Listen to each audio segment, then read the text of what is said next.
How's it going, everybody? Thank you for stopping by the channel. First, if you like this video, please feel free to subscribe, like, comment, and leave any additional thoughts or questions you may have down below. Business interruption insurance. What is it? What does it cover? How does it work? What are some details a business should consider when choosing a coverage amount? And how is the cost determined? Business interruption insurance, also known as business income insurance or extra expense insurance, is a type of insurance coverage that helps a business cover lost income, lost revenue, and additional expenses in the event that your business is not able to operate due to a covered claim, a covered event. This coverage is typically part of a commercial property policy or a business owner's policy, a BOP policy. It's essential for ensuring that your business can continue operating after a catastrophic event. So what exactly does business interruption insurance cover? First is lost income. This coverage would reimburse your business for any lost revenue if business operations are halted due to something like a fire, theft, natural disaster, anything of that nature. It covers the cost of operating expenses like rent, utilities, if you have to temporarily relocate your business. The cost for moving to and operating from a temporary location would be covered. It would also cover employee wages, payroll, to ensure that you can keep employees on staff while you are closed. Uncle Sam. It also covers taxes that would still be due while your business is not operating. If your business has any loan payments, these would also be included in this coverage. So how exactly does this coverage work? It's activated when a covered peril, a covered loss, a claim disrupts your normal business operations. Most policies have a specific time period during which the coverage applies.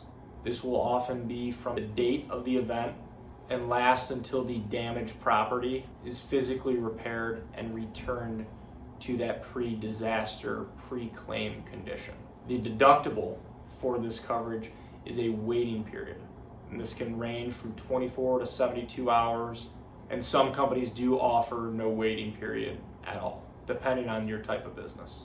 Similar to how deductibles work with other types of insurance, the longer a waiting period you select, the lower your premium will be. And vice versa, a shorter waiting period, also seen as a lower deductible, will result in a higher premium. A longer waiting period means you're less likely to make a claim if there is a shorter disruption, which is why the premium is lower. For the claims process, documentation is key.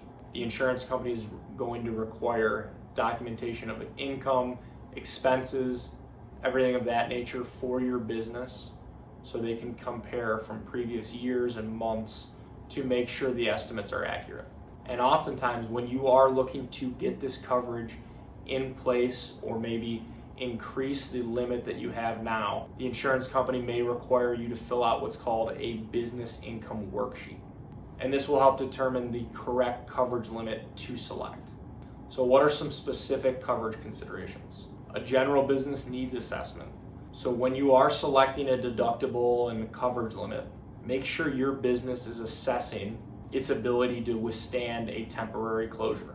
Many businesses that are location dependent or rely heavily on the daily operations within the business, such as manufacturing, restaurants, retail, and even just a single day of closure could have a large financial impact. Probably should consider a shorter waiting period, because even though the premium's higher, it's probably worth it in the long run in case something does happen and you need to activate this coverage.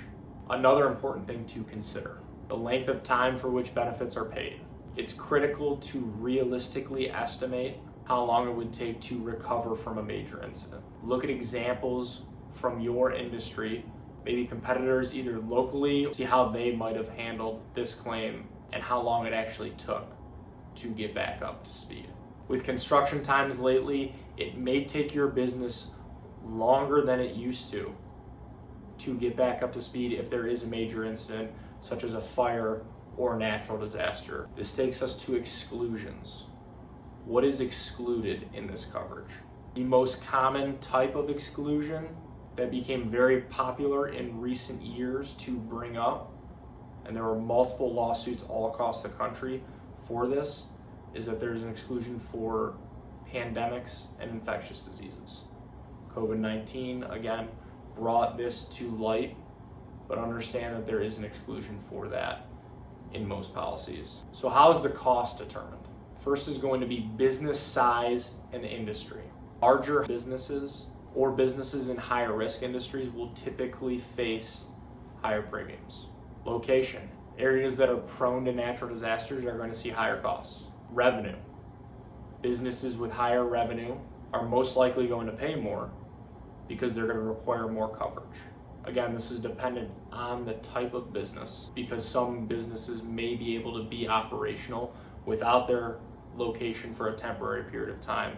But those, again, that rely heavily on their daily operations at their physical location and are higher revenue businesses will pay more.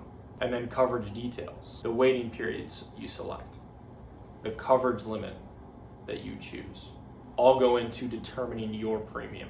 And then claims history. Just like any other type of insurance coverage, a business that has had claims in the past will pay more in premium. One additional tip, try to review this coverage annually, especially if you are a growing business or maybe a business that had some major adjustments or changes within the last year. As your business grows and changes, your coverage should as well. Specifically this coverage, because again, it is dependent on your revenue.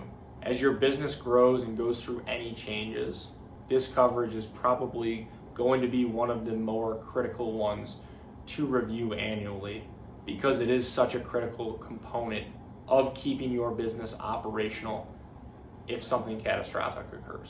Overall, every business is different, and their insurance plan should be tailored to the specific needs and risks of your business. If you have any questions about business interruption insurance, insurance in general, insurance specific to your business, feel free to reach out, comment below.